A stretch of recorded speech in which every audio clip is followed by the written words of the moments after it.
So today our topic is about anti-epileptic drugs. This is one of the interesting topic in pharmacology, that is anti-epileptic drugs.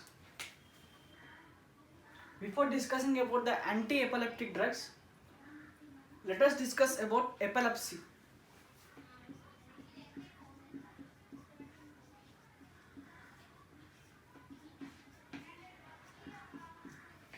Epilepsy.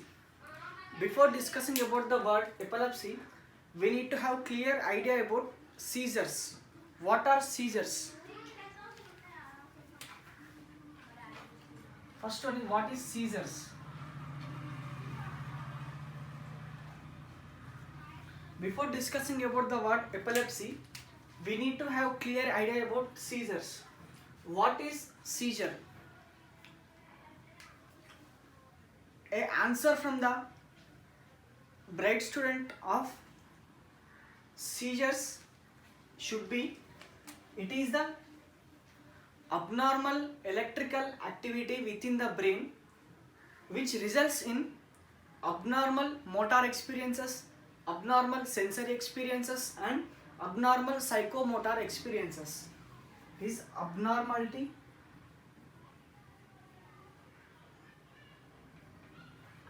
in electrical conductivity.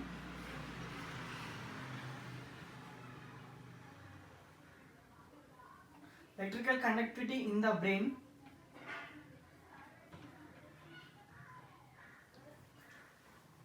seizures are the abnormality in electrical conductivity in the brain which results in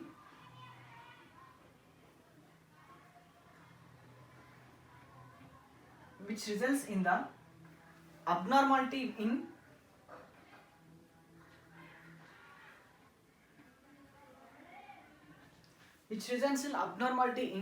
first one, motor experiences, that are abnormal motor experiences.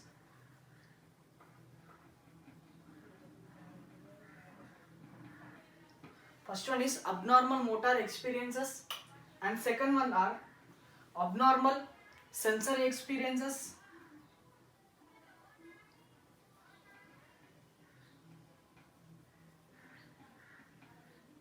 And third one is abnormal psychomotor experiences.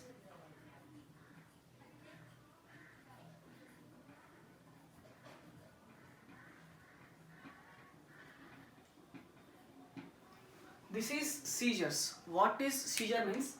Seizures are the abnormality within the electrical activity of the brain which results in three conditions, that is abnormality in the motor experiences, abnormality in the sensory experiences and abnormality in the psychomotor experiences.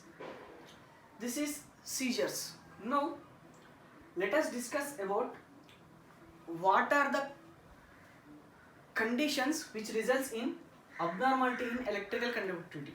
That is, there are three conditions which results in abnormality in the electrical conductivity. What are the three conditions which results in abnormality in the electrical conductivity? That is, first one is, the first condition which results in abnormality in the electrical conductivity is hypoglycemia in the brain.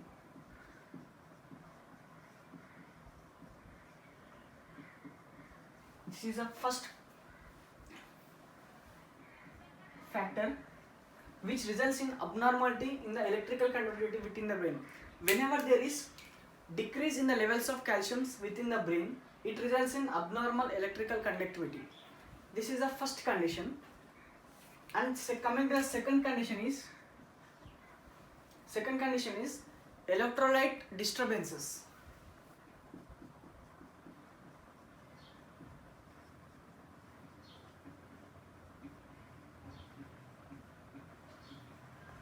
This is the second condition. When there is disturbance of electrolyte like sodium, potassium, calcium and chloride ions, etc. When there is any disturbance in the movement of sodiums from outside to the inside and potassium from outside to the inside and calcium from outside to the inside and chlorine from outside to the inside, it results in abnormal electrical conductivity. This is the second reason for the abnormal electric activity within the brain. And coming to the third criteria which results in abnormal electrical conductivity is there are certain drugs which stimulate the central nervous system. Whenever such type of drugs are given, it results in overactivity of the brain. As a result, there will be abnormality in the electrical conductivity, that is using of CNS stimulants.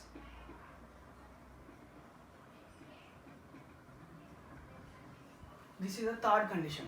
So these are the three conditions which results in seizures, that are abnormality in the electrical conductivity or electrical activity within the brain, which results in abnormal motor experiences, abnormal sensory experiences, abnormal psychomotor experiences.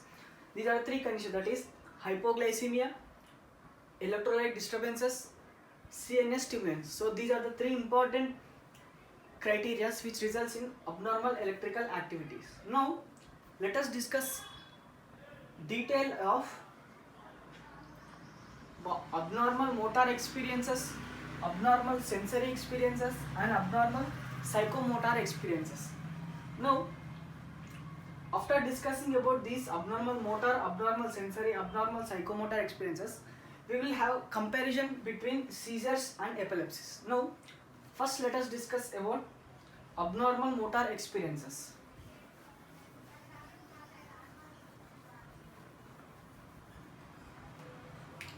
First one is abnormal motor experiences.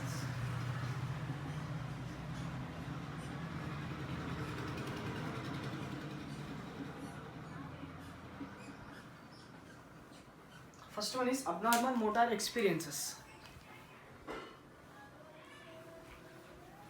That is abnormal motor experiences. Whenever in our central nervous system we have three different types of neurons. One is motor neurons, another one is sensory neurons, and other one is mixed neurons. Motor neurons take the impulse from effector region to the central nervous system, whereas sensory region.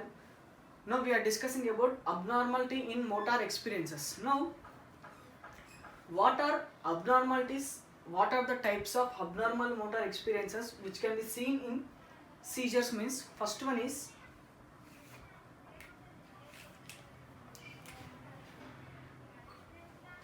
let us discuss conditions. What are the abnormal conditions in motor experiences? The first type of abnormal motor experience is tonic seizures.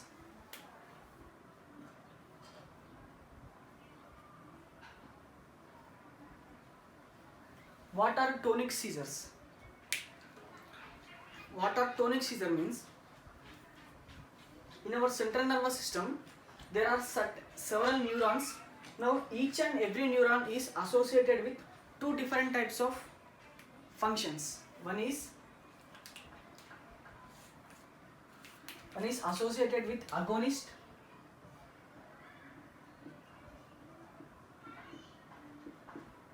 and other one is associated with antagonist.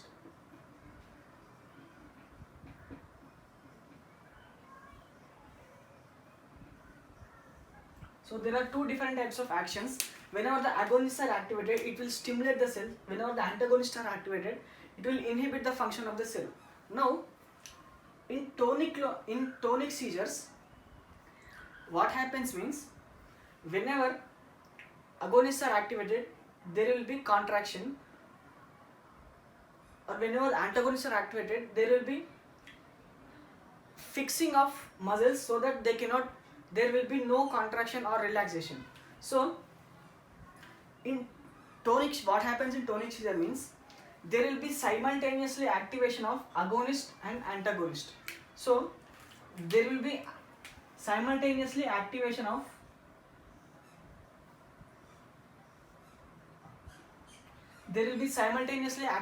these two types of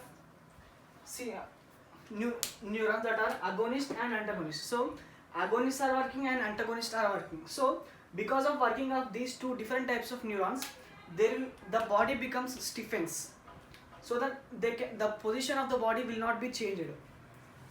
the body becomes stiffens. In this way, the body becomes stiffens. There will be no contraction or there will be no relaxation. There will be fixing of the position of the body. In this way, that is tonic seizures. And next one is, next type of seizures are clonic seizures.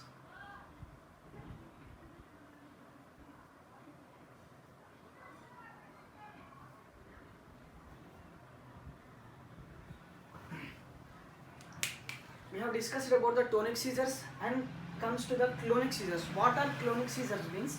As we discussed that neurons are associated with, some of the neurons are associated with agonist action and some of the neurons are associated with antagonist action.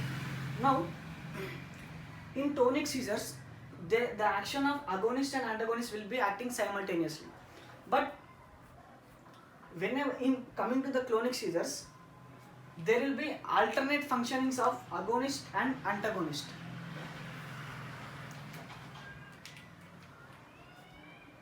There will be alternating functions.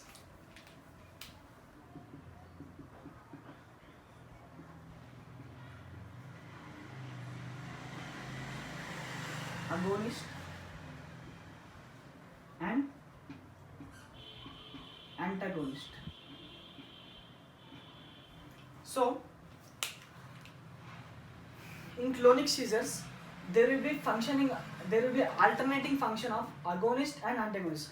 At first, agonist will be activated, then it comes to the resting position, and whenever after this, the antagonist will be coming into action. So, in this way, whenever the agonist and antagonist are acting, the body becomes stiffens. But whenever the agonist and antagonist are working in alternate manner, the body will be in jerking movement. So in the characteristic feature of clonic seizures are the body will be in jerks. Body produces jerks. This is the characteristic feature. The characteristic features of tonic seizures are body becomes stiffens, whereas the characteristic feature of clonic seizures are the body will be jerkings. Now, this is the second type of seizures which can be seen in abnormalities in motor experiences. Now, coming to the third type of seizure, that is, we have discussed about tonic seizures and clonic seizures. Third type is the combination of these two seizures, that is tonic-clonic seizures.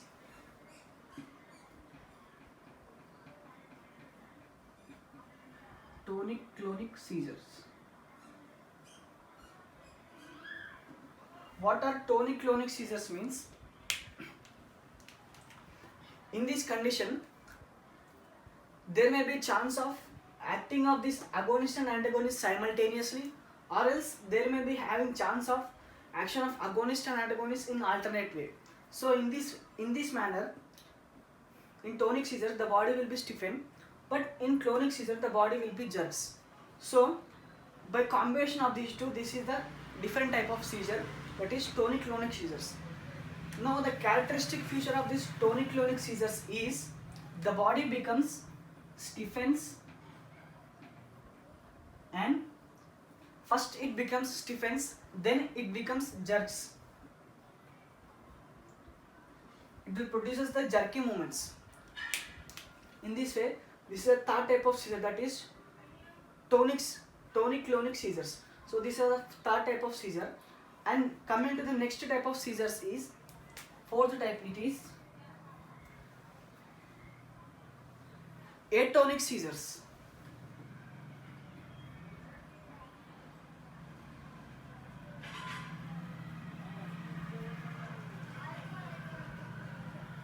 What are atonic seizures? In atonic seizures, there will be no movement of any body parts. Why? Because there will be no activation of agonist and there will be no activation of antagonist. So here the agonist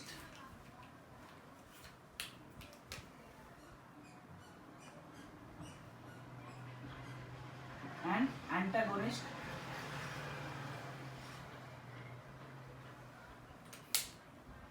these two will be kept inhibited. These two will be kept inhibited So because of there is no action, there will be no production of this movement. So there will be no activity, no movement.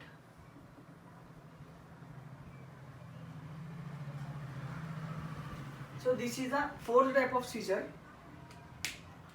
There is one more special type of seizures that are which are studied under the abnormalities in motor experiences. That is last type of seizure.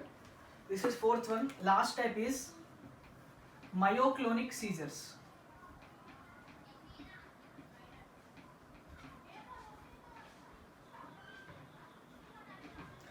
What are myoclonic seizures?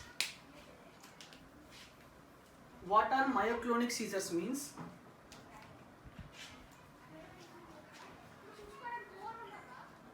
We have to differentiate between the myoclonic seizures and clonic seizures, and we should not confuse between the clonic seizures and myoclonic seizures.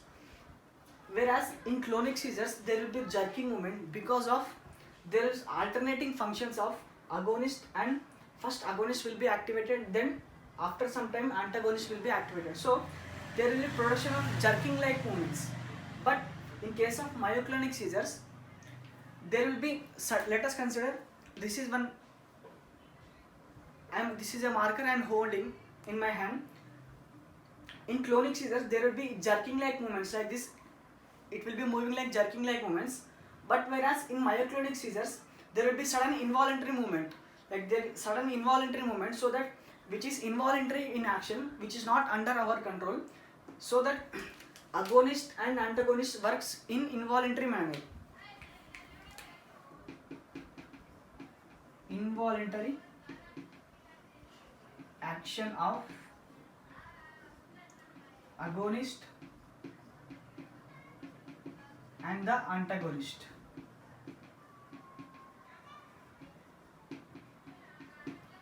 This is the characteristic feature. There will be involuntary, let us consider an example. I am holding this marker, whereas in tonic seizures it becomes stiffened, so that it will be held in this position. They cannot be moved from this position to this position. It becomes stiffened. Whereas in clonic seizures, what happens means there will be jerking like movements. Whenever I am holding this marker, if I want to move this marker from this place to this place, and there will be sudden jerkings of my hand, they cannot be moved freely. In this way it is clonic seizures. Whereas in tonic-clonic seizures, what happening means, this is the marker, need to move to this position. There will be sudden stiffening and there will be sudden jerking. There will be sudden stiffenings and there will be sudden jerking. And there will be sudden stiffenings, and after some time it will be moving to this area. So in this characteristic feature is it becomes stiffens and it becomes jerking movements. But coming to the atonic seizures, I want to move this marker from this place to this place. But in atonic seizures, I cannot move from this place to this place because the agonist cannot activate or else antagonist cannot activate. So these two are inhibited. The agonist and antagonist are kept inhibited, so that I cannot move my hand from this position to this position, so that there will be no activity producing in our central nervous system, so that my hand cannot move from this position to this position. It is atonic seizures. Whereas coming to the myoclonic seizures, there is involuntary action of agonist and the antagonist. What is the involuntary action of agonist and antagonist means? Let us consider again, my hand is in this position and want to move, and I want to place this marker from this position to this position. What happens in myoclonic seizures means, without our normal functioning of the brain, which is not under our control, without knowing to our central nervous system, it will be suddenly moving from this position to this position without our action, because of involuntary action of agonist and antagonist. The movement from this position to this position, that is not under our control, that is myoclonic seizures. This is the difference between the myoclonic seizures and the clonic seizures. In clonic seizures, the movement will be like this. The movement will be like this. It becomes jerking movement like this. It becomes like jerking movements. Whereas in myoclonic seizure, there will be involuntary movement. That is, it moves in faster manner, which is not under our control. that is myoclonic seizures. The characteristic feature of myoclonic seizures is involuntary movements.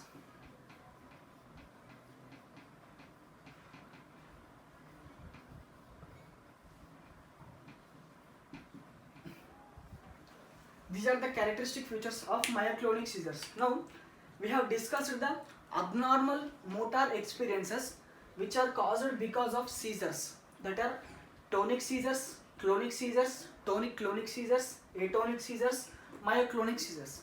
We have discussed about the abnormal, we have completed these abnormal motor experiences.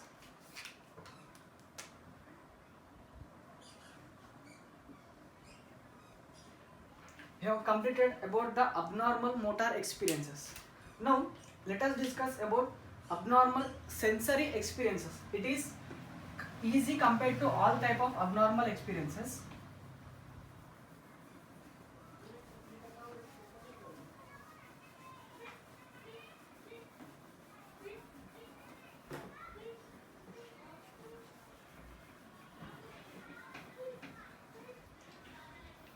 Next one is abnormal sensory experiences.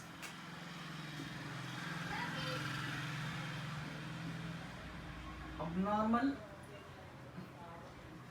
sensory experiences.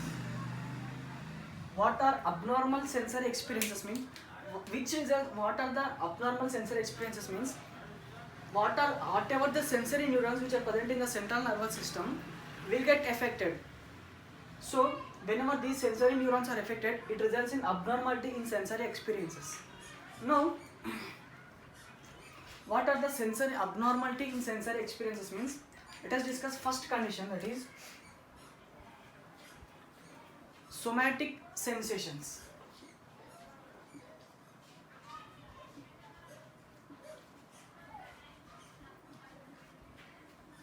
What are somatic sensations? Abnormality in somatic sensations means somatic sensations are nothing but whatever the stimuli which is going out from the musculoskeletal, which is our skeletal system, is called somatic sensations.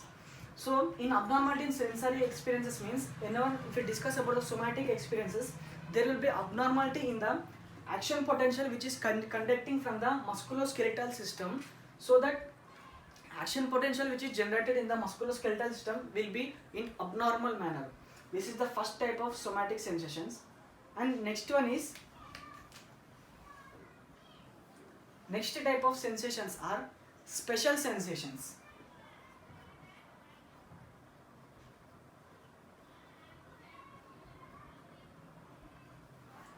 This is the second type of sensations. What are the special sensations means? These are the examples of, and it includes special sensations like olfactory and eyes, nose, ears, etc.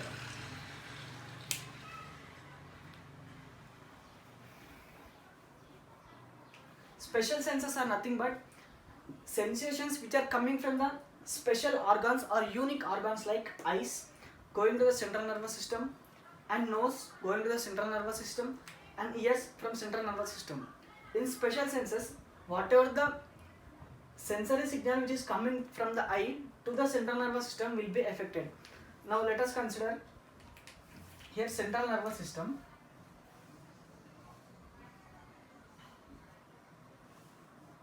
Let us consider this is central nervous system. Now, whatever the stimuli which is going out from this eye to the central nervous system will be affected.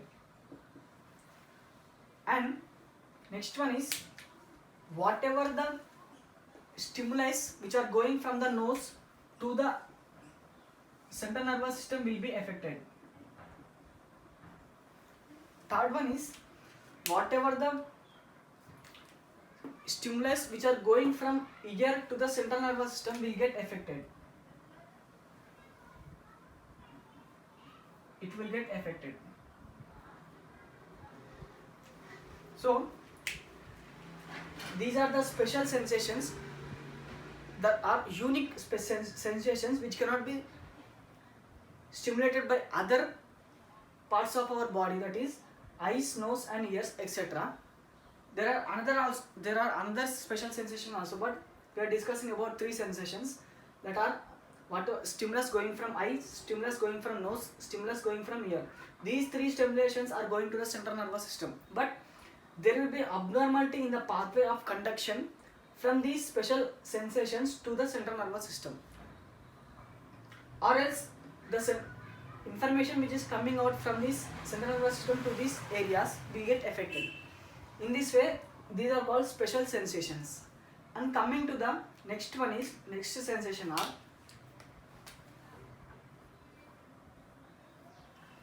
first one is somatic sensations, second one is special sensations, and third one is visceral sensations.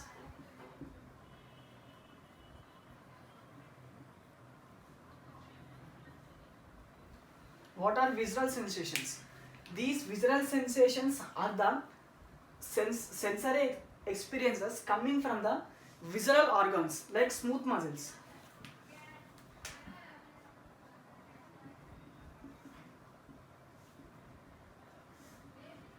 Smooth muscles, etc.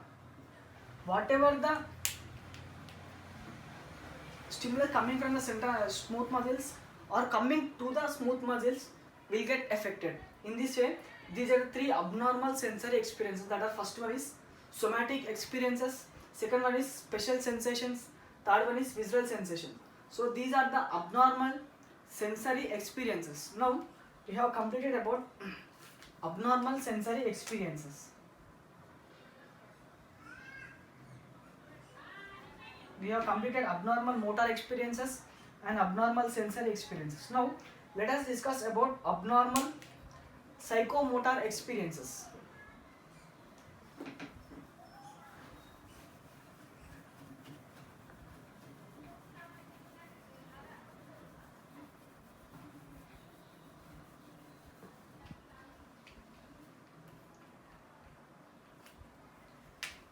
Third one is abnormal psychomotor experiences.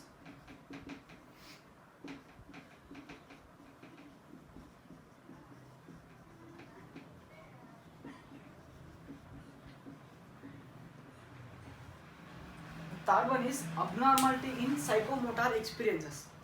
Now, what is psychomotor abnormality in psychomotor experiences means, what type of conditions results in psychomotor experience, abnormality in psychomotor experiences means, the first condition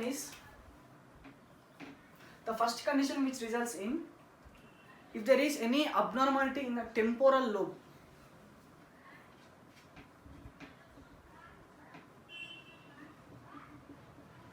abnormality in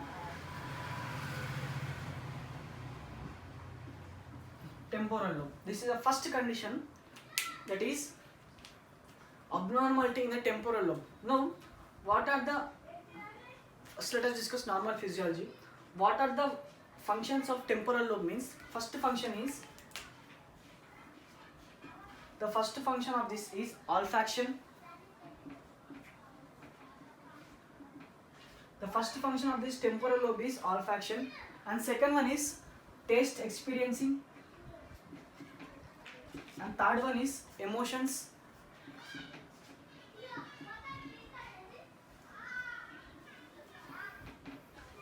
Olfactions, taste, emotions, and next one is, it controls the limbic system.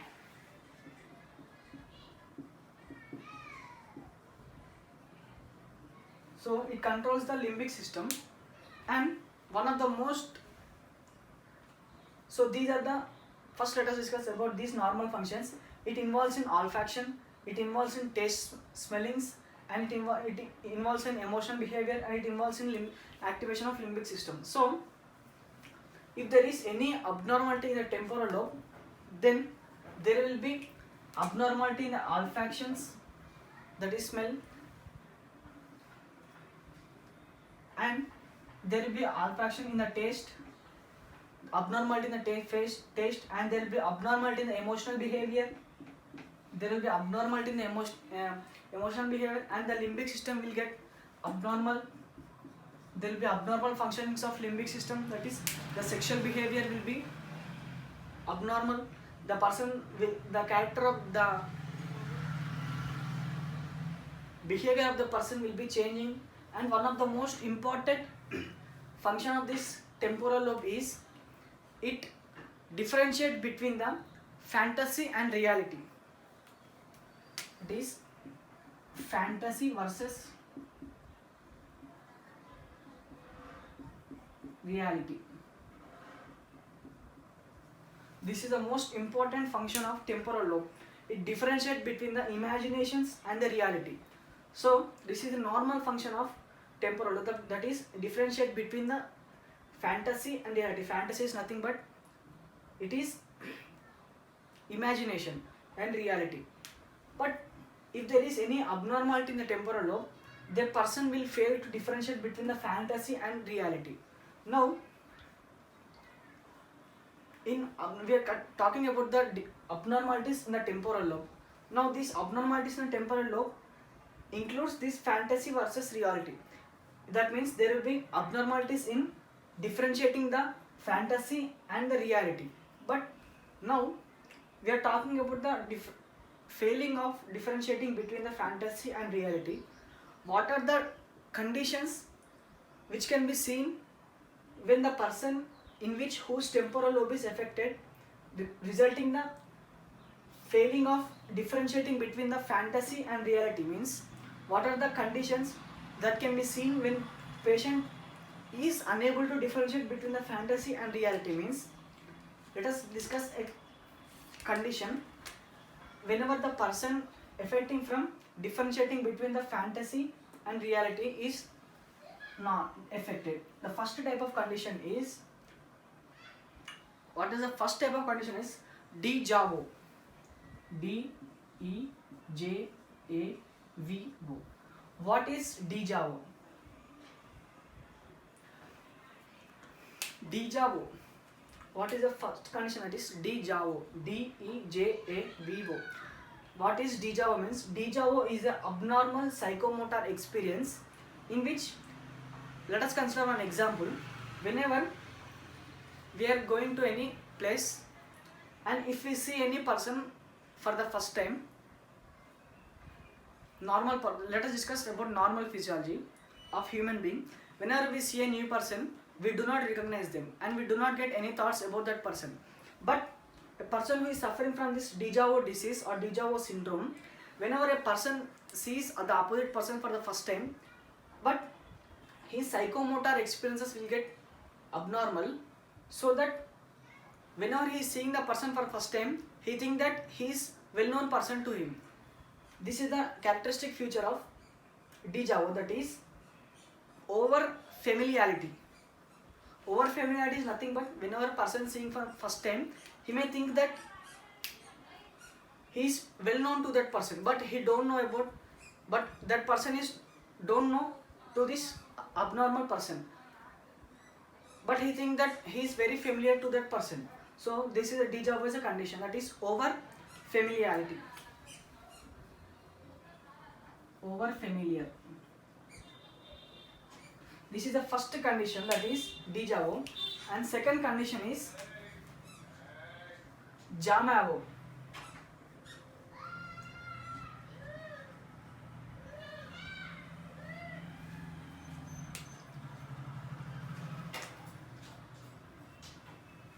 Déjà vu, and next one is jamais vu. What is jamais vu? Means whenever a person suffering from this jamais vu condition, he will fail to differentiate between the reality and imagination. Please, imagination versus reality. So these are the conditions which can be seen in abnormal psychomotor experiences, that is abnormality in the temporal lobe, that is it affects the olfaction system, it affects the taste system, and it affects the emotional behavior, and it affects the limbic system, and it will fail to differentiate between the imagination and reality. So these are the two conditions, that is déjà vu and jamais vu. Now we have completed about abnormal psychomotor experiences.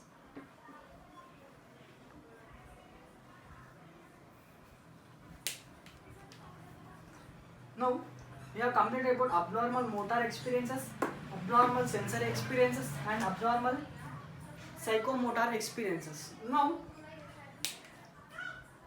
how can we relate the seizures with the epilepsies? How can we compare the seizures and epilepsy? How can we define the epilepsy by considering the seizures? What is the correct definition of epilepsy?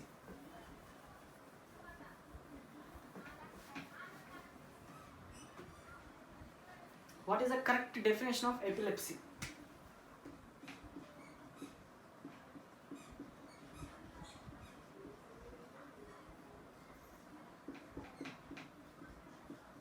What is the correct definition of epilepsy means? All the seizures may not be the epilepsies, but all the epilepsies may be the seizures.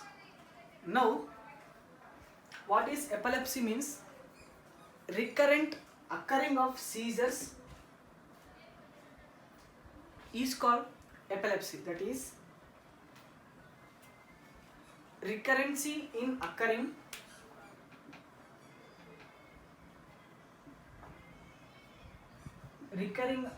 reoccurring of the seizures,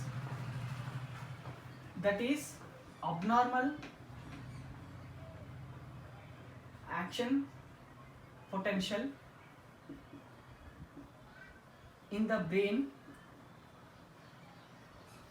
reoccurring of the seizures, that is abnormality in action potential within the brain, which is resulting in abnormality in motor experiences and abnormality in sensory experiences and abnormality in psychomotor experiences.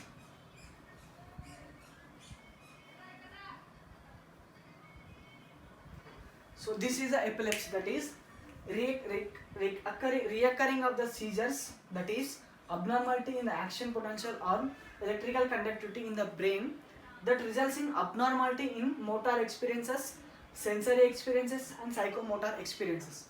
This is about epilepsy. Every seizure may not be the epilepsy, but every epilepsy can be seizure. Whenever the person affecting from seizures, many seizures within short period of time, it is called as epilepsy. Now, let us discuss about the classifications of epilepsies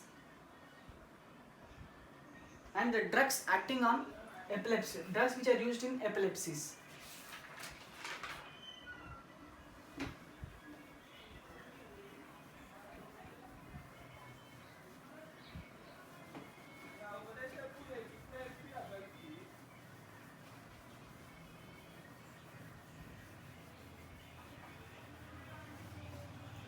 Now let us discuss about epilepsy, classifications of epilepsy.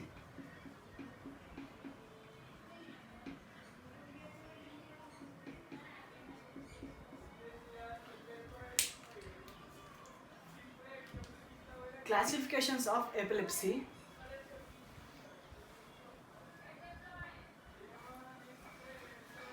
Classification of epilepsy. Now let us discuss about the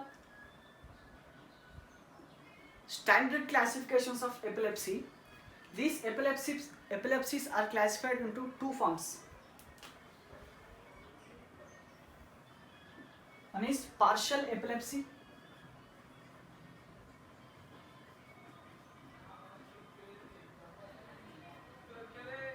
One is partial epilepsy, and the second type of epilepsy is generalized epilepsy.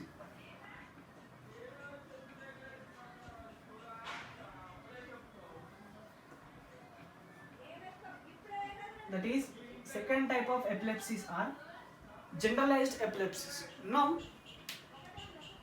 this is the classification of epilepsy by a normal student.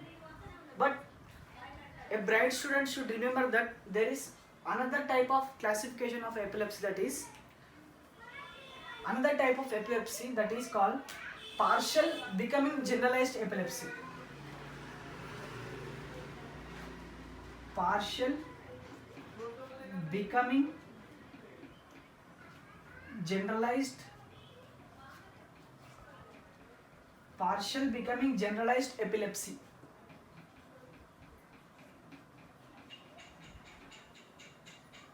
Partial becoming generalized epilepsy. Now, this is a classification by a bright student, that is normal classification. Partial epilepsy, partial becoming generalized epilepsy, that is partial epilepsy may become the generalized epilepsy, and other one is generalized epilepsy. Now, let us discuss about partial epilepsy. What is partial epilepsy means? Let us consider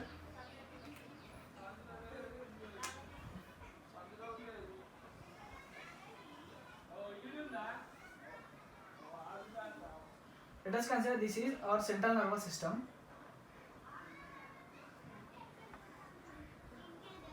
Let us consider this is our central nervous system and this is the spinal cord.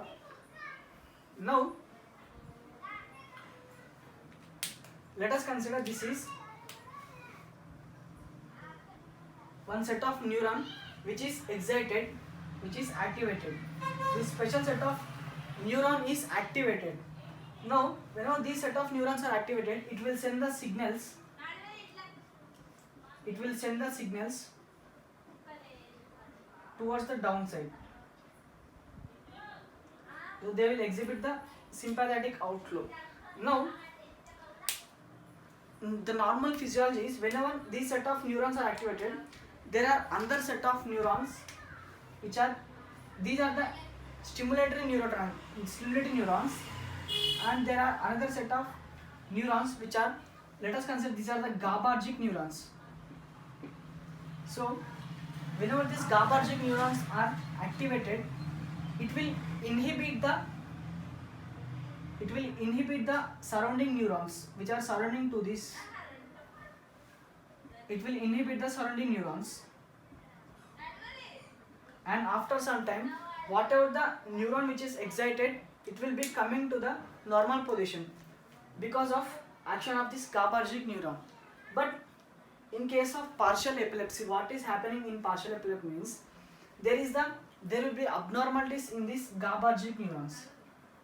There will be no activation of these GABAergic neurons. So, because of the absence of GABAergic neurons, these whatever the excitatory neuron which is activated, it will show its action for longer period. Now, there is no activation of GABAergic neurons, so there is abnormality. Now, what is partial epilepsy means? Let us consider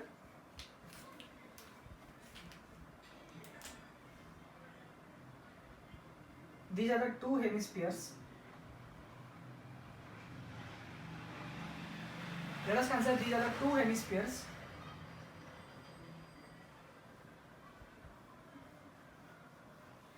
Let us consider these are the two cerebral hemispheres. Now, coming to the partial epilepsy, now the main cause is in only one hemisphere. Either it may be left cerebral hemisphere or there may be right cerebral hemisphere. But in partial epilepsy, the cause will be lying only in one side of hemisphere. And when there is cause lying in only one side of hemisphere, let us consider if the abnormality is present in left cerebral hemisphere, that is only the abnormality present in the left cerebral hemisphere. Now, whenever the left cerebral hemisphere becomes abnormal, now whatever the stimulations which are coming from the left cerebral hemisphere will activate the sympathetic outflow. Now, whatever the sympathetic outflow which is activated because of activation of this neurons which are present in the left cerebral hemisphere will coordinate the functions of right side of the body. Once again, whenever the normal physiology is whenever the neurons which are present in the left cerebral hemisphere are activated, it will send the external signals to this. Whenever this is activated, polyneuronal descending pathway is activated, it will activate the sympathetic outflow. Whenever this left cerebral hemisphere is activated, neurons, now it will activate the sympathetic outflow. Now the sympathetic outflow will be coming out, and what is the function of the sympathetic outflow which is activated because of neurons which are present in left cerebral hemisphere is it helps in coordinating the functions of right side of the body simultaneously. Whenever the neurons which are present in the right cerebral hemisphere of our brain, whenever the neurons are present in the right cerebral hemisphere are activated, now it will activate the polyneuronal descending pathway and sympathetic outflow will be activated. Now whenever the right cerebral hemisphere neurons are activated, it will activate the sympathetic outflow, and whenever the sympathetic outflow is activated, it will coordinate the functions of the parts which are present in right side of hemisphere. That is, whenever the left cerebral hemisphere is activated, it correlates the functions of right side of the body, whereas left cerebral hemisphere is activated, it correlates the functions of right side of the body. Now let us consider there is abnormality in the left cerebral hemisphere. Here let us consider this is left cerebral hemisphere and this is right cerebral hemisphere. Now our task is, whenever let us consider an example. Take an example as me. Now my left cerebral hemisphere is abnormal. That is, in left cerebral hemisphere the GABAergic neurons are inhibited, so that whatever the neurons which are present in left cerebral hemisphere are activated, they cannot be inhibited again, so that whatever the neurons which are present in left cerebral hemisphere are activated, it will show its action rapidly. So whenever there is abnormality in the left cerebral hemisphere, the sympathetic outflow will be activated. Now it must coordinate to the right side parts of our body. But whenever in my condition left cerebral hemisphere neurons are damaged, so whenever left cerebral neurons are damaged, there will be abnormalities in the right side of my body. That is, it is confined for only one side. That is, partial means only one side. Either it may be abnormalities in the left side which results in abnormalities in right side, or else abnormality in the left cerebral hemisphere coordinating abnormalities in the left part of our body. That is, it is confined for only one stage, one type of cerebral hemisphere. This is about partial epilepsy, that is confined for only one cerebral hemisphere. Let us consider about what is generalized epilepsy.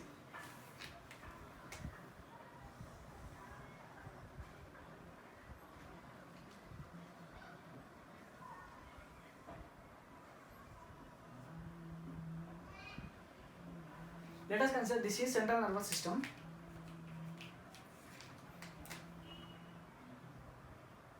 These are the two cerebral hemispheres. Now there may be cause lying in two cerebral hemispheres. So there will be cause lying within the two cerebral hemispheres. That is, neurons, they may be present in neurons present in right cerebral hemisphere, or left cerebral hemisphere may be damaged. That is, let us consider only if one cerebral hemisphere is left cerebral hemisphere is damaged, then it may damage the right cerebral hemisphere also. Whenever left cerebral hemisphere is damaged, it may have chances to damage the right cerebral hemisphere. So these two cerebral hemispheres are damaged. So whenever these two cerebral hemispheres are damaged, whenever my two left and right cerebral hemispheres are damaged, whatever the external signal which is coming out from these two cerebral hemisphere neurons will activate the sympathetic outflow. It will activate the sympathetic outflow. It will coordinate the left side of the movement and right side of the movement. So whenever these two cerebral hemisphere, let us consider first left cerebral hemisphere is damaged, it will cause the abnormality in the right side of the body, and next causing to the left, next resulting in abnormality in the left cerebral hemisphere, causing to the right side of the body. Coming next is, whenever first left side is damaged, then that abnormality may shift to the right side. Whenever the right side of the body is damaged, it may cause the abnormality in the left side of the body. So in this way, generalized means two cerebral hemispheres are damaged, it may show its effect on full body. That is generalized epilepsy. This is partial epilepsy, that is generalized epilepsy. What is partial becoming generalized epilepsy means? This is a partial epilepsy may have chances to become the generalized epilepsy. This is normal basics of classifications of epilepsies. Now whenever a patient is coming to, let us consider whenever a patient is coming to us as a pharmacist or as a doctor, we should keep some questions to our mind. What are that questions means? First one is, what is the first question which should be remained in our mind is whether the epilepsies or seizures are true seizures or false or pseudo seizures. These true seizures or pseudo seizures. What are true seizures or pseudo seizures? Means true seizures are, we have discussed that abnormality in the electrical activity which results in abnormal motor experiences, abnormal sensory experiences, abnormal psychomotor experiences. Now, what is pseudo seizures means? What are pseudo seizures? Pseudo seizures are nothing but whenever any medication is given to the true seizures for long period of time, different types of doses or different types of drugs are given for the true seizures. There is no curing of these true seizures. Then such type of seizures are called pseudo seizures. This is the first question to be remembered or remain to our mind whenever person coming with epilepsy. This is the first question, that is true seizures or else pseudo seizures. Now, after reminding this question, next question is, if it is true seizure, we came to know that it is a true seizure. Now, after knowing that it is a true seizure, next question to be reminded by our brain is whether it may be partial or generalized. Whether it is partial or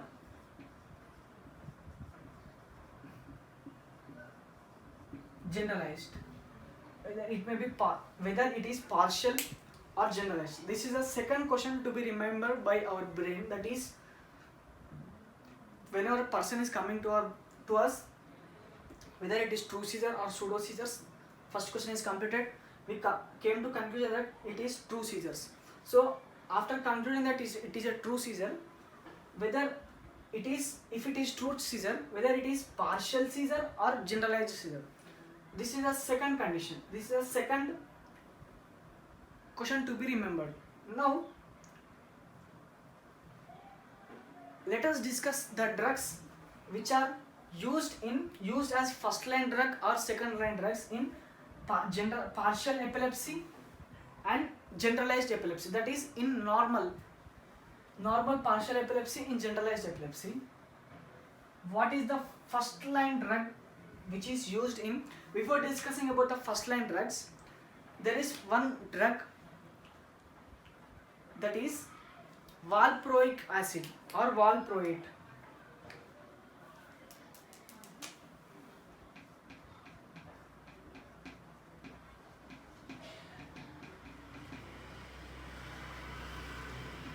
One important point to remember about the valproate is, it is the narrow spectrum anti-epileptic drugs which can be given to partial epilepsies or else generalized epilepsy. This is the only unique drug which is called as narrow spectrum. It is called as broad spectrum anti-epileptic drugs which can be given either to the patient suffering from partial epilepsy or person suffering from generalized epilepsy. Now, let us discuss about the first line of drugs which can be given to partial epilepsy. Now, before discussing about the drugs, these partial epilepsies are again classified into two forms. One is simple partial epilepsies, complex partial epilepsies.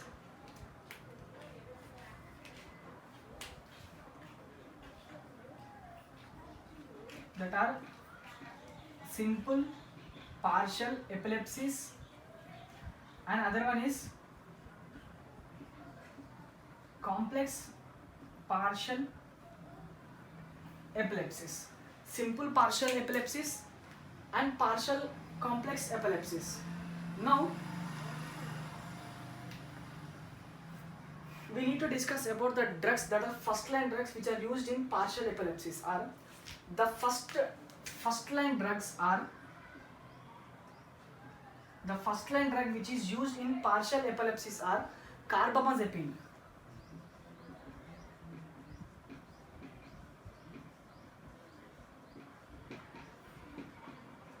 Carbamazepine is the first line drug which can be given for partial epilepsies. Now, the first line of the drug is carbamazepine. What is the mechanism of action of this carbamazepine is, let us consider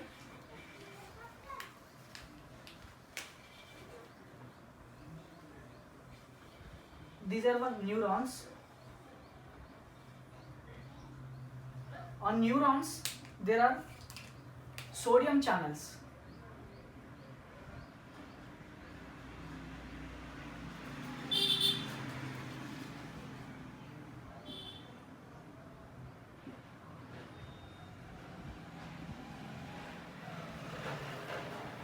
Let us consider these are the sodium channels through which the sodium will be entering inside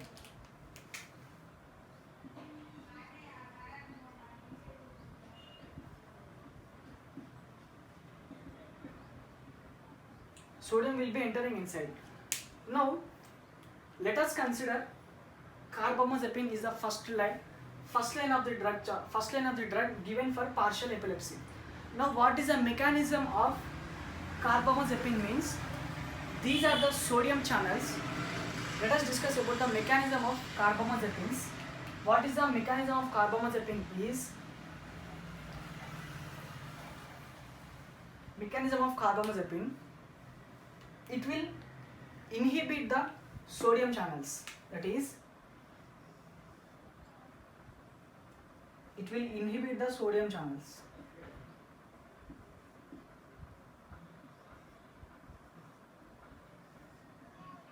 So that the sodium cannot enter inside.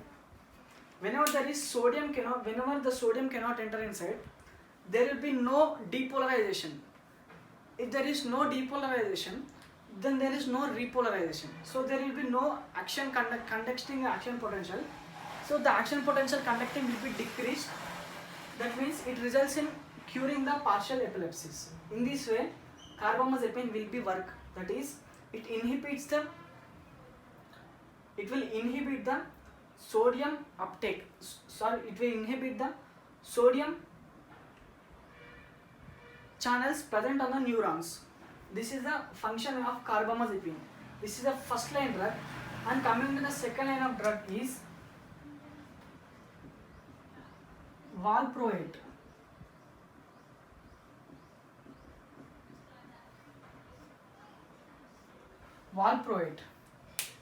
Now, we have discussed about the function of mechanism of carbamazepines. Now, what is the function of valproate? It is also having the same function, that is, it will also inhibit the sodium channels.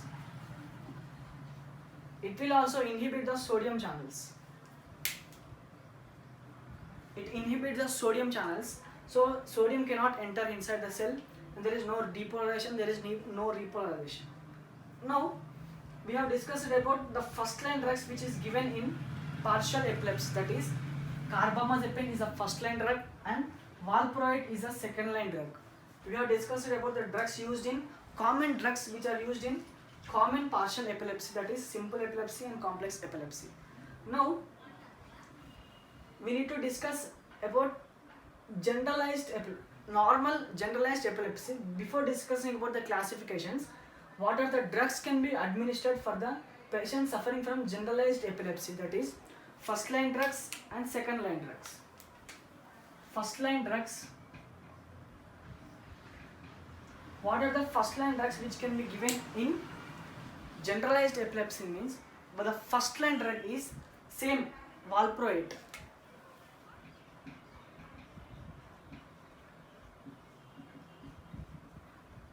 Valproate is a first line drug. How the valproate is acting means, it is same, we are discussing that it inhibits the sodium channels. Whenever it inhibits the sodium channels, the sodium cannot enter inside.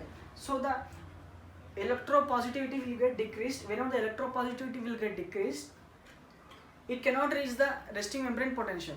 As a result, there will be no repolarization, there will be no hyperpolarization. In this way, it cures the generalized epilepsy. This is a first line drug, and let us discuss second line drug. That is, first line drug is valproate, and second line drug which is given in generalized epilepsies are lamotrigine.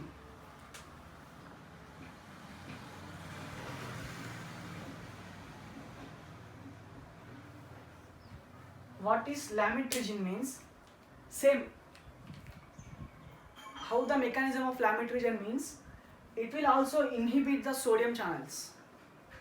What sodium channels present on neurons? It will inhibit the sodium channel. Let us consider this is again one sodium channel through which the sodium is coming inside. Now let us consider lamotrigine.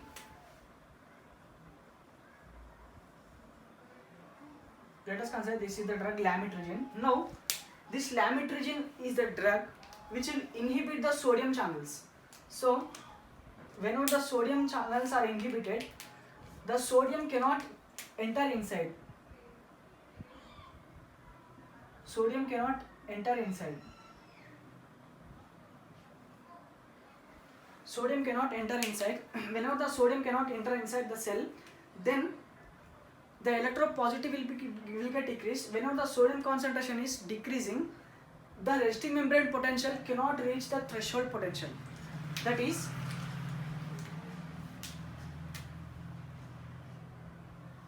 let us consider this is normal resting membrane potential. Now these, whenever the sodium levels are rising, this is resting membrane potential. It reaches the threshold potential. This is threshold potential. Whenever it reaches the threshold potential, sodium channels will be opened. Whenever sodium channels are open, it undergoes depolarization. And after the certain period of time, these sodium channels will be closed and there will be opening of calcium channels. Then it undergoes like this.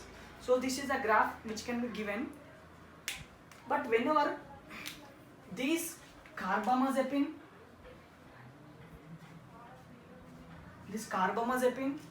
valproate, and here valproate and lamotrigine, whenever these four different types of drugs are given, it will inhibit the sodium uptake mechanism. Sodium loading within the neurons will get decreased. As a result, these resting membrane potential cannot reach to the threshold potential. So whenever the resting membrane potential cannot reach the threshold potential, these resting membrane potential without reaching the threshold potential cannot reach the depolarization. Whenever it do not reach the depolarization, there will be no action potential conducting for the next, there is no chances of conducting the next action potential. In this way, these carbamazepine, valproate and lamotrigine, these three drugs are acting as a sodium inhibitors. So these are the general drugs which can be studied, which can be given without classifying the partial epilepsies or general epilepsies. That is carbamazepine and valproate and lamotrigine. Carbamazepine and valproate can be administered for the patient who is suffering from partial epilepsies, whereas valproate and lamotrigine can be given to the patient who is suffering from generalized epilepsy. And in generalized epilepsies, there are subdivisions in which valproic acid will be the common drug, whereas in here we are giving the lamotrigine, but there are first line drugs and second line drugs, out of which valproic acid will be the common for all the generalized epilepsy. There will be one first line drug will be different for different types of generalized epilepsies. So in this way, valproic acid is used in partial epilepsies and generalized epilepsies. So because it is called as broad spectrum anti-epileptic drugs, so this is the reason valproate is called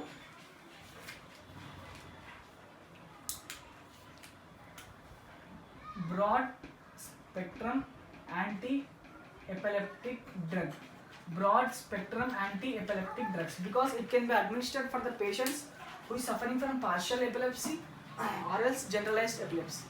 So we have discussed about the normal drugs and their mechanism of action in partial epilepsies and normal generalized epilepsies. Now we have discussed about two questions in which we have to remind for our brain when person with seizures came to us. Now we have completed whether it is true seizure or pseudo seizures, and we concluded that it is true seizure. If it is true seizure, it may be partial or it is generalized, and we have concluded that it is partial epilepsies, and we are giving these type of drugs, that is carbamazepine and valproate. Now if we do not give these type of drugs, we have to remain another question. What is third question means, if it is partial epilepsy, it is simple or complex? It is simple or complex. If it is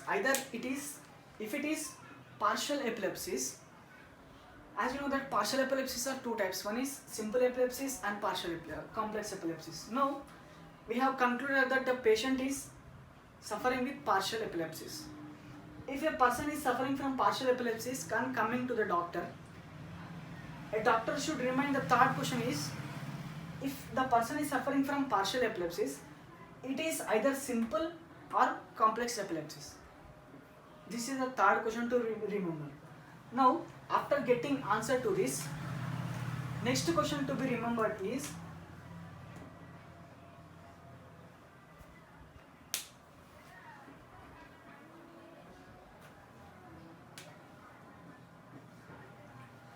fourth question is, what is the evidence for the disturbances in the electrophysiology? That is evidence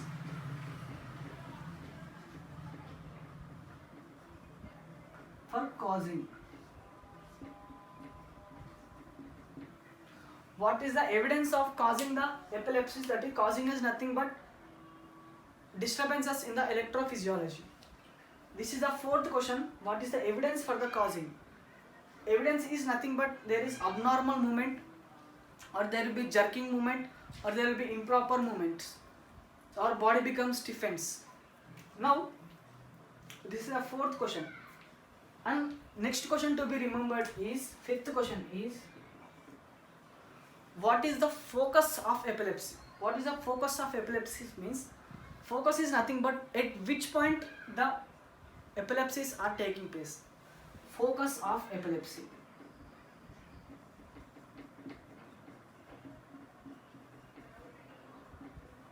What is the focus of epilepsies? Focus of epilepsy is nothing but what is the area, at which area the epilepsies can be seen. Now this is the fifth question. After knowing the place where, let us consider in left cerebral hemisphere, in temporal lobe there is epilepsy. Now we have came to know that there is epilepsy in the temporal lobe. Now next question to be remembered is, what is the cause of epilepsy? Here evidence for causing. What are the evidence of causing? Next one is focus of epilepsy. Next question is, what are the causes for causing? Causes of epilepsies. What are the causes of epilepsies? What are the causes of epilepsies? There are several causes of epilepsies. After knowing the causes of epilepsies, last question to be remembered is, drug medications. What are the drugs can be given for this epilepsy? That is, first line drugs, administration of first line drugs to patient. What are the drugs can be given to this patient who is suffering from these epilepsies? Now these are the important questions to be remembered by a pharmacist or a doctor, MBBS student. Whenever a patient coming coming with epilepsies, we should remember that the person is suffering from true seizures or pseudo seizures. What are pseudo seizures means? Whenever person is undergoing prolonged medications but there is no curing of these seizures, it is called pseudo seizures. If it is confirmed that these are true seizures, the true seizures, it may be partial or it is generalized. This is the second question. After confirming that it is partial epilepsies, let us consider if it confirmed as generalized epilepsies. Again, in generalized epilepsies, there are generalized absence epilepsies and generalized myoclonic epilepsies and generalized tonic epilepsies and status epilepticus epilepsies. So these are generalized epilepsies. And if it is partial, we are coming to know that it is partial epilepsies. Now, if it is partial epilepsies, if it is partial epilepsies, if it is partial, it may be either simple partial epilepsies or complex partial epilepsies. After knowing that it is simple or complex, what is the evidence of causing? If there is any proof that epilepsies are present, that is by taking the investigations. Now, what are the investigations? That are like scannings, MRI, etc. After knowing the evidence of causing, we should know what is the focus of epilepsy. Focus of epilepsy is nothing but at which point the epilepsies are causing. Let us consider at the temporal lobe epilepsies. Now, let us consider a person suffering with temporal lobe epilepsies. Now, next question is, what are the causes of temporal lobe epilepsy? We should study about the causes of temporal lobe epilepsy. Now, after studying the causes of temporal lobe epilepsies, we should study what are the drugs which can be administered for the temporal lobe epilepsies. So in this way, we should keep these 1, 2, 3, 4, 5, 6, 7. 7 important questions to our mind who is studying about these epilepsies. Now, we have completed about partial epilepsy. That is simple matter. That is, it is simple or complex. The main cause is lying in only one hemisphere. It is confined for only one hemisphere. It may be simple or complex. The first line drug for the partial epilepsies are carbamazepine, which is inhibiting the sodium channels, and second line drug is valproate. We have completed about the partial epilepsies. Now, we need to go in detail about generalized epilepsies. We will study about generalized epilepsies.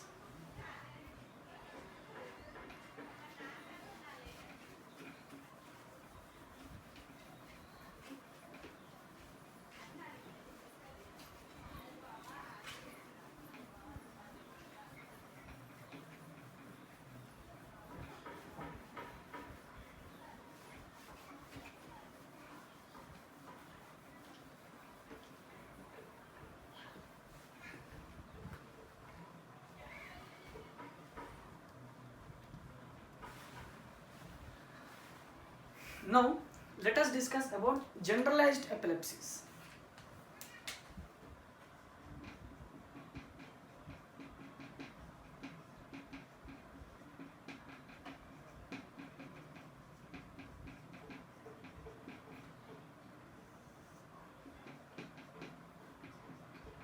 We have completed about the partial epilepsies and first line drugs and second line drugs which are used in partial epilepsies. Now, coming to the generalized epilepsies. What is generalized epilepsy means?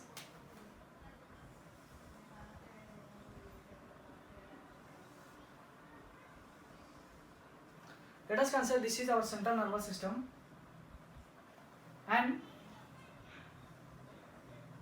this is the cerebral hemisphere,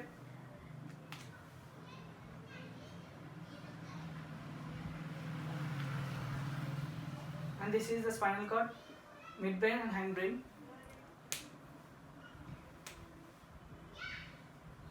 and cerebellum. Now, in partial epilepsies, before discussing about generalized epilepsy, we need to differentiate these hemispheres into two hemispheres. One is right cerebral hemisphere,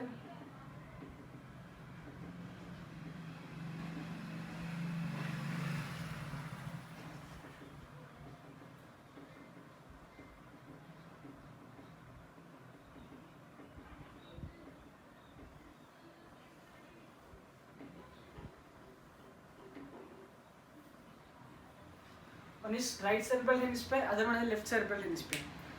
In generalized epilepsies, there may be abnormalities in left cerebral hemisphere or there may be right cerebral hemispheres.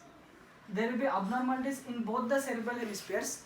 Whenever these neurons are activated, it will activate the polyneuronal descending pathway. Polyneuronal descending pathway will be activated. Whenever the polyneuronal descending pathway is activated, it will activate the sympathetic outflows.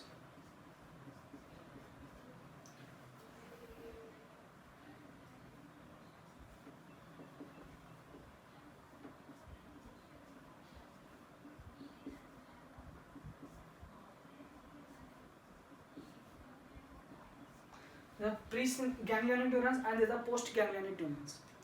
It will reach to the different parts of the body. And let us consider in generalized epilepsy, there is abnormalities in two cerebral hemispheres and it results in abnormalities in whole body. Now, it is confined for two cerebral hemispheres. It will affect the, whenever left cerebral hemisphere is affected, it affects the right side of the body. Whenever left cerebral hemisphere is affected, it affects the right. Whenever the left part is affected, it affects the right part of our body. Whenever left cerebral hemisphere right cerebral hemisphere is affected, it will affect the left part of our body. Now, in generalized epilepsy, we have discussed normally. In normal generalized epilepsy, we have discussed the first line drugs are, first one is valproate and second one is lamotrigine. These two are the sodium inhibitors. Now, we need to study what are the categories of generalized epilepsies. What are the categories can be studied under the generalized epilepsies? First type is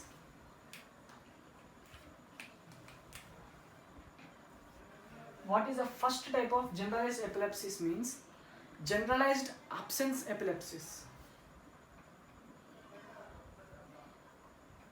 Generalized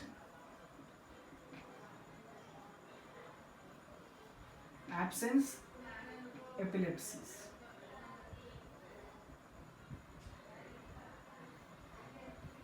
What are generalized absence epilepsies? Before discussing about the absence epilepsies, it is most commonly seen in children's. Now, what are the generalized absence epilepsies means? The characteristic feature of generalized absence epilepsies are there will be pausing in the movement of any movement. Let us consider person suffering. Sorry, whenever a person is moving, let us consider a person holding this pen and keeping this. Let us consider this is one marker and we need to keep this marker at this position. Now, in generalized absence epilepsies, we are moving hand from this position to this position. But in generalized epilepsies, what happens means whenever person moving his finger, he will move to certain distance and unknowingly he will stop at that position, and after some time again it will move, and after some time again it will move, after some time again it will stop and again it will move, and again after some time it will stop and again it will move and will reach its destination.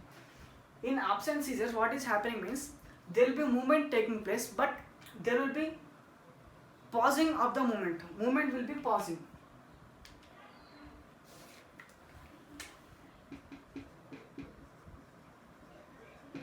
Pausing of movement. There will be movement pausing. There is different ECG which can be seen in this is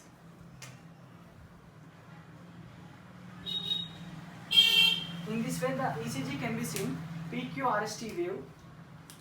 It is characterized mainly in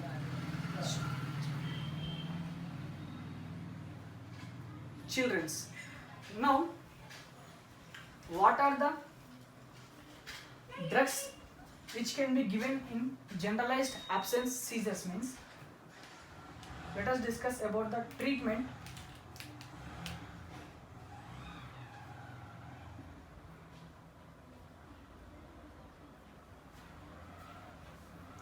what is the treatment for generalized absence seizures? Means there are first line drugs and second line drugs. First line drug for this absence seizures are ethosuximide.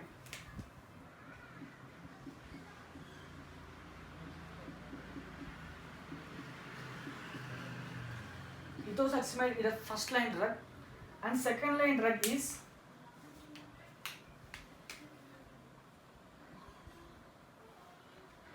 same. Second line drug is valproate.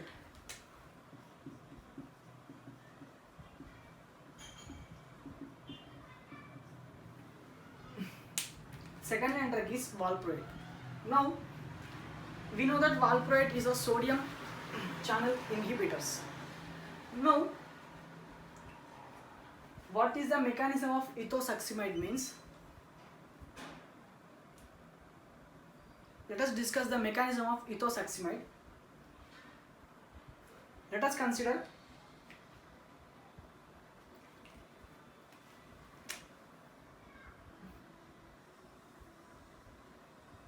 these are the neurons.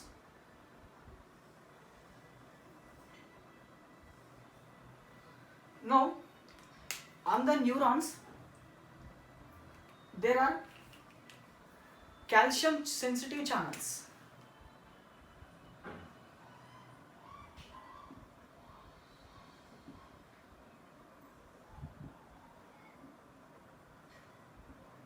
Let us consider these are the calcium sensitive channels.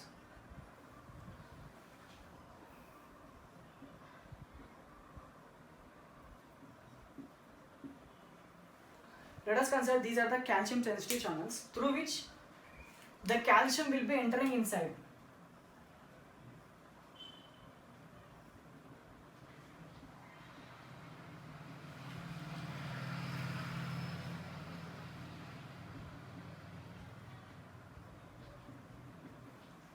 Through which the calcium will be entering inside. Now, if we know the normal electrical potential, if we study the normal electrical potential,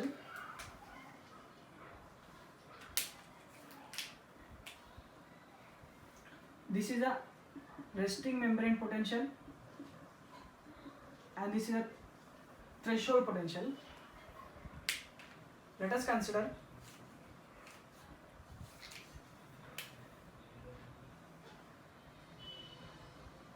this is a resting membrane potential moving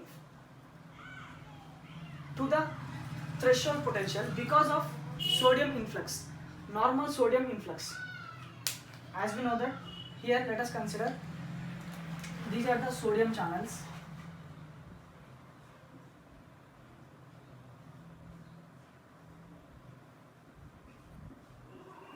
Through which the sodium will be entering inside.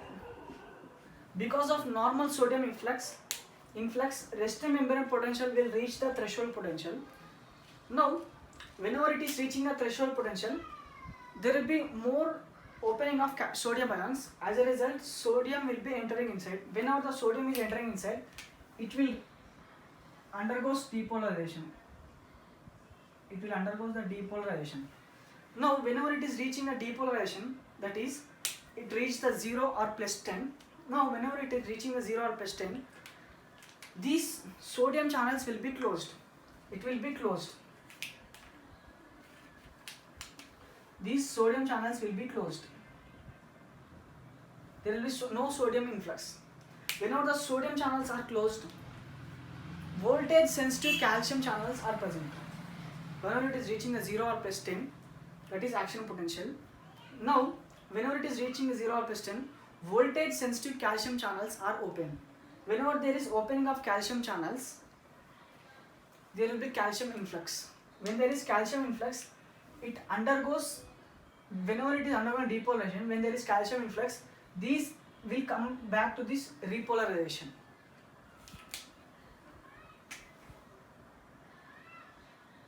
Will come back to the repolarization. It will come back here. Simultaneously, whenever there is opening of calcium channels, there will be also opening of potassium channels.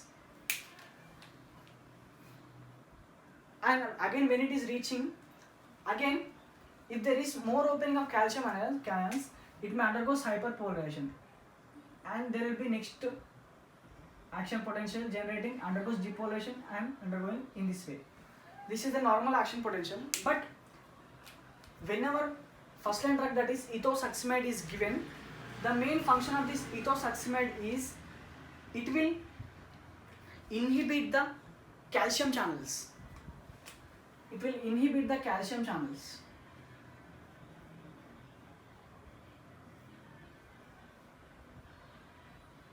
This is the function.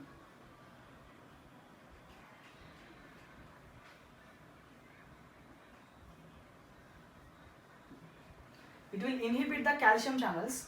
These are calcium channels. So that whenever the ethosuximide is given, these calcium channels will be blocked. So whenever the calcium channels are blocked, these calcium cannot enter inside the cell.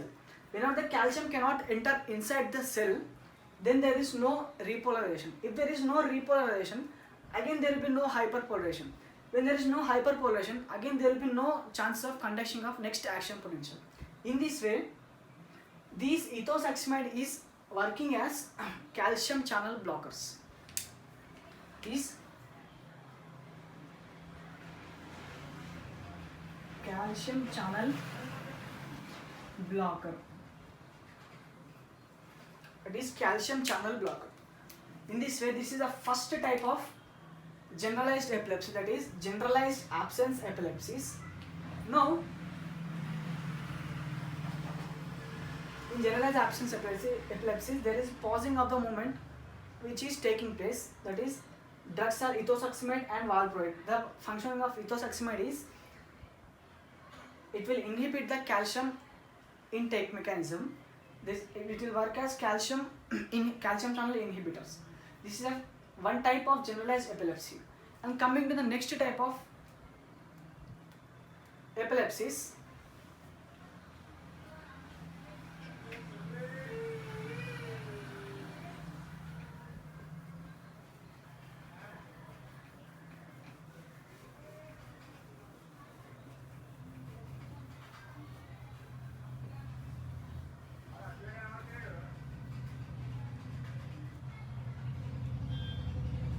next one is simple, that is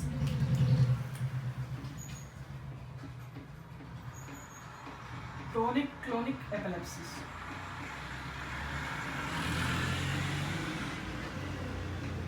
As we have discussed, tonic-clonic epilepsies are nothing but there will be first activation of agonist and there will be next activation of antagonist. That is, the body will be moving in, body first becomes stiffens and next it becomes jerkish movement. That is tonic-clonic epilepsies. And next one are next type of tonic. This is second type, and third one is tonic epilepsies. It is nothing but the body becomes stiffens. And fourth one is clonic epilepsies.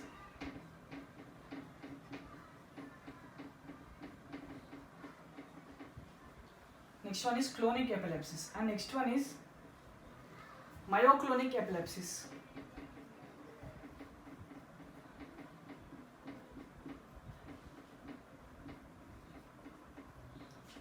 We have discussed about these type of epilepsies in first only, that is myoclonic epilepsies. Next one is atonic epilepsies.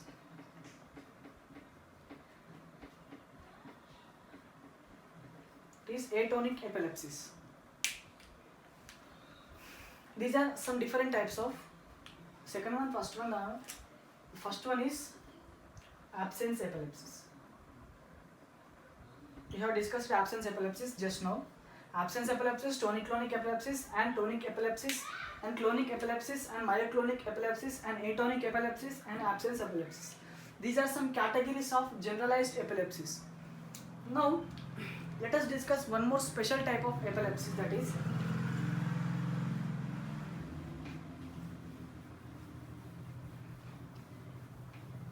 there is one condition called as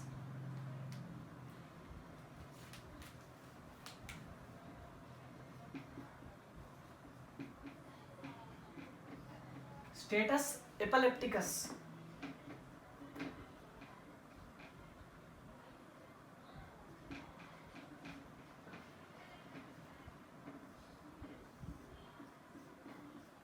what is status epilepticus?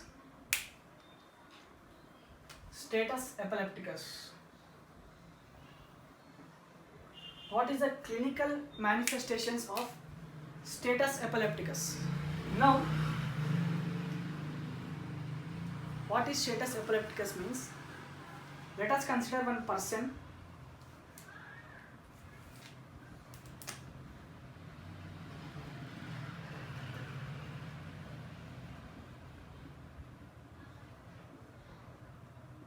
Let us consider this is one person.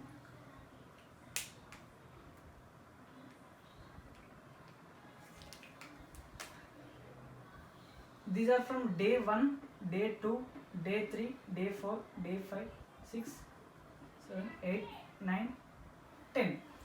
Now,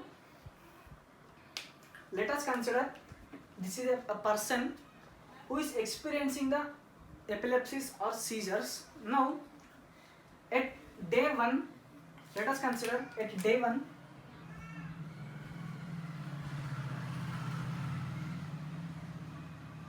this is day 1.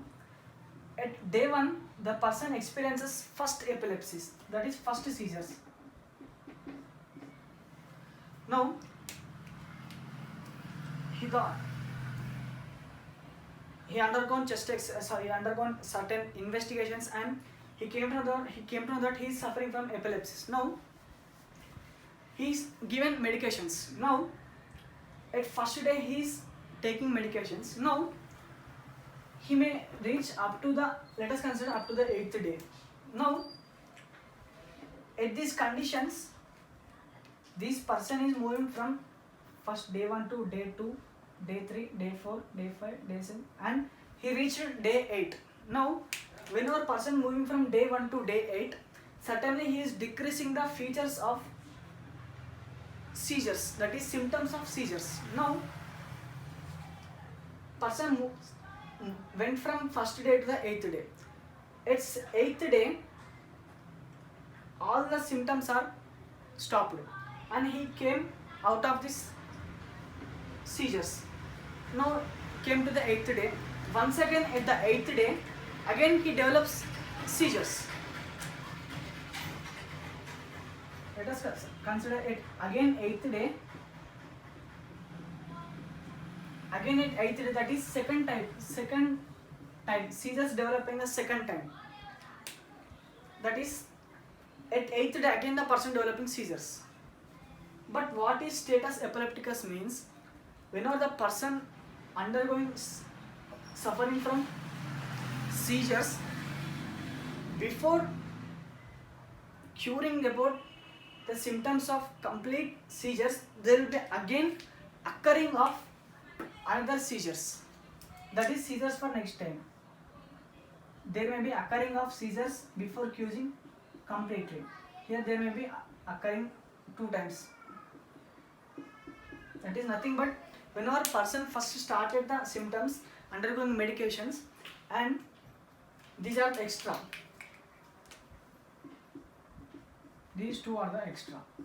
Extras are nothing but I am explaining the same.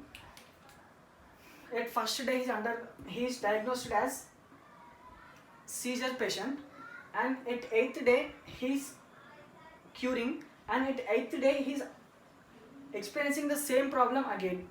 But during this first day to 8th day, before curing completely, there may be chance of attacking again.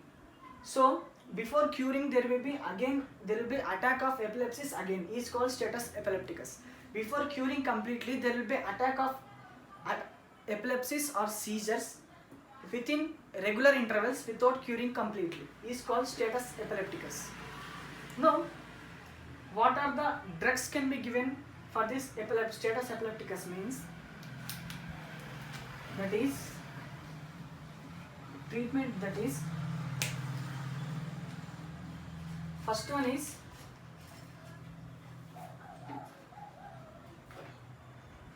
benzodiazepines.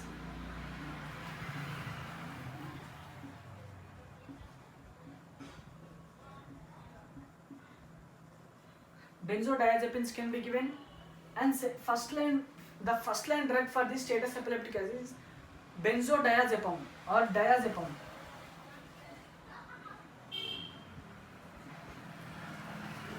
Diazepam. And next drug is lorazepam.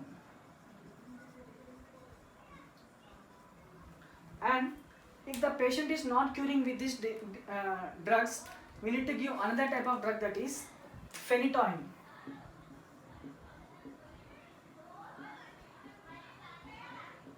Before administering the phenytoin, some experienced doctors will prefer the posphenytoin.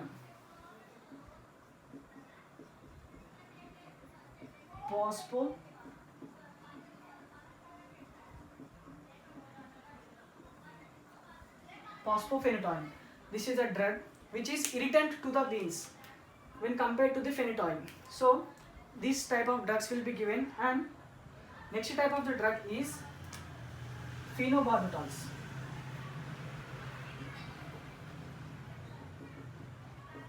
In phenobarbitals, this is one condition, that is status epilepticus, where there is occurring of seizures in between the curing of the person.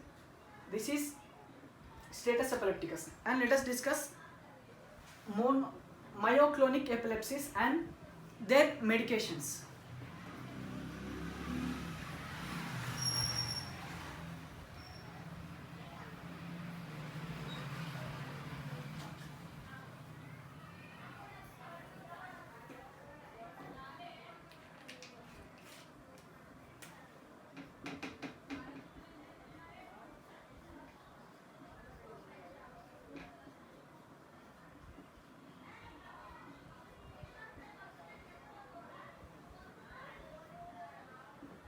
We have discussed about the introductions of myoclonic epilepsies.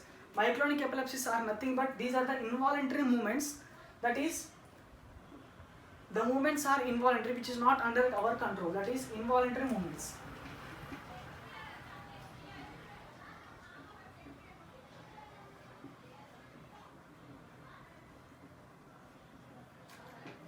Now if we discuss about the drugs which can be given, the first line drugs are valproate, and second line drugs are clonazepam.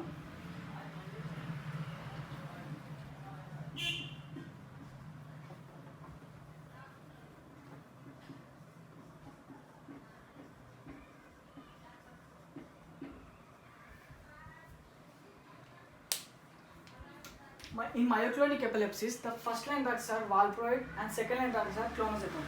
The mechanism of action are these are two, that is sodium channel blockers. It will block the sodium channels, and this is one type of myoclonic generalized epilepsies or partial epilepsies. It can be seen in epileptic patients that are involuntary movements. Now let us discuss let us group the drugs which are discussed until now into three categories.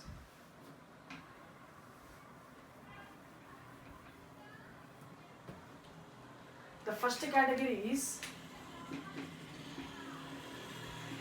sodium channel blockers, and second one are calcium channel blockers, and third one are potassium deloaders. First one is calcium channel blockers. These three types of drugs are administered for the patient who is suffering from epilepsy, that is sodium channel blockers, calcium channel blockers, and potassium deloaders. That is, it takes the potassium inside of the cell to the outside of the cell. What are the drugs which can be given or which can be studied under sodium channel blockers are, first one are phenytoin. First drug is phenytoin and second drug is carbamazepine. That is carbamazepine, and third drug is valproate.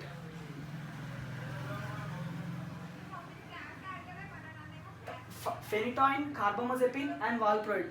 These are the 3 drugs, and last drug is lamotrigine.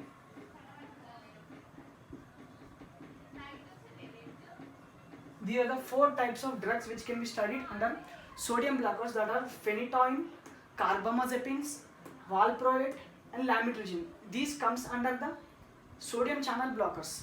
How it will work means, it will work as a sodium channel blockers and block the sodium channels which are present on the neurons, and will inhibit the influx of sodiums into the neurons. Now, what are the calcium channel blockers are?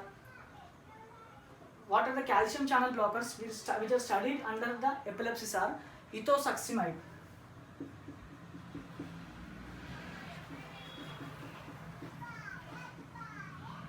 Ethosuximide, this is a special drug which is acting as a calcium channel blockers. And what are the potassium deloaders which are described in generalized epilepsy? In epilepsy, that are, first one is valproate. We have discussed now. We wrote valproate in sodium channel blockers and potassium deloaders. That is, this is the reason why it is called as broad spectrum anti-epileptic drugs. How it works as potassium deloaders means, let us consider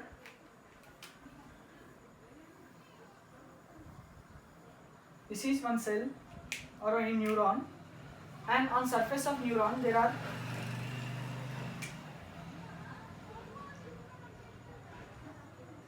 potassium channel blocker. These are potassium channels.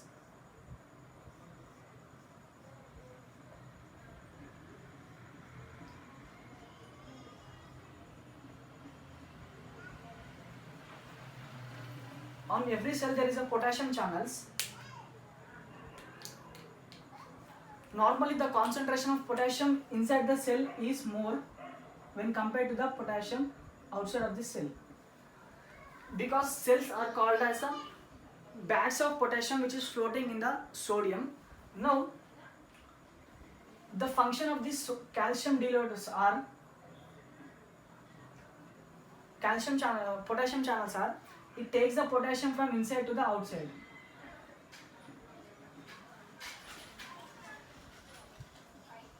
From high concentration to the low concentration.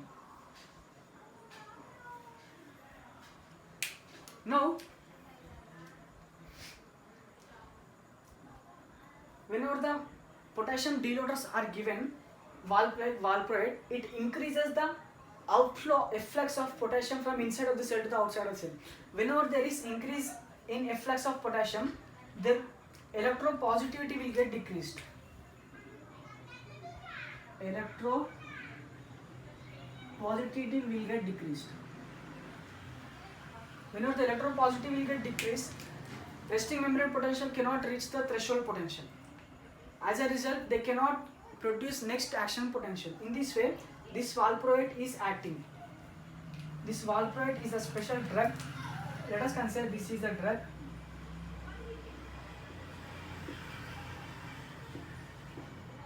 Which is acting at these areas. In this way, it works as potassium deloader, which increases the efflux of potassium. Now we have discussed about different types of drugs which are used in epilepsies. Now we will discuss about the causes of general epilepsies and partial epilepsies.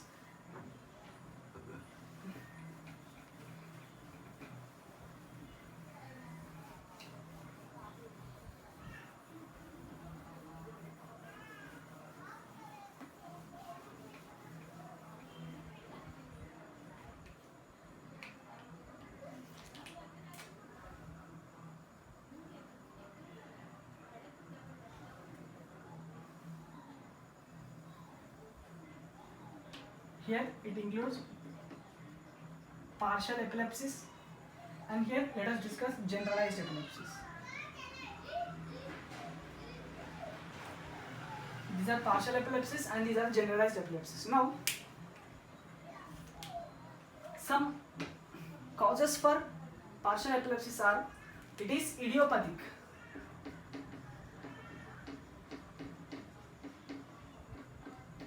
The first causes, these are idiopathic, and second one is von Hippel-Linde syndrome. Von Hippel-Linde syndrome. This is a second cause, and third cause is there is undevelopment of embryo.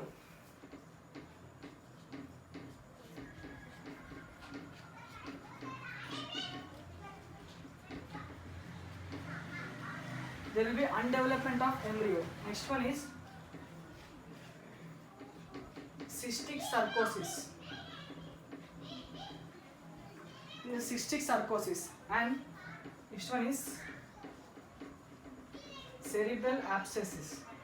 These are some causes for partial epilepsies, and let us discuss causes for generalized epilepsies. First causes are genetic defects. First causes are genetic defects which results in generalized epilepsies, and next one is birth injuries, injuries which are present in the babies during the time of birth.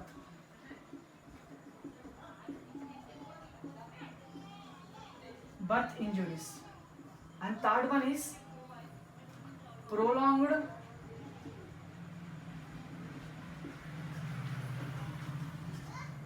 cerebral menorrhea. Prolonged cerebral menorrhea. And next one is cardiac arrhythmias.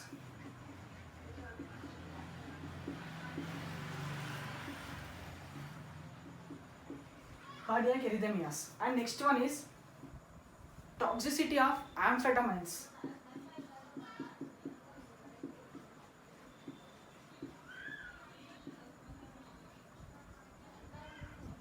This is the fifth cause, and sixth cause is meningitis.